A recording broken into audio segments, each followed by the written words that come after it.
कामरूप समुद्भूते कामपीठावतंसके विश्वाधारे महामाये कामेश्वरी नमोस्तुते। अव्यक्त विग्रहे शान्ते संतते कामरूपिणी कालगम्ये परे शान्ते कामेश्वरी नमोस्तुते।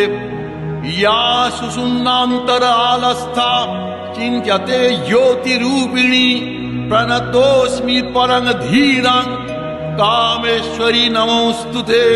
दंष्ट्राकरालवदने मुण्डमालोपशोभिते सर्वतः सर्वगे देवी कामेश्वरी नमोस्तुते।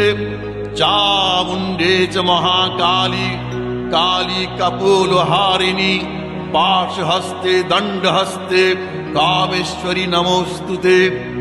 चामुण्डे कुलमालास्ये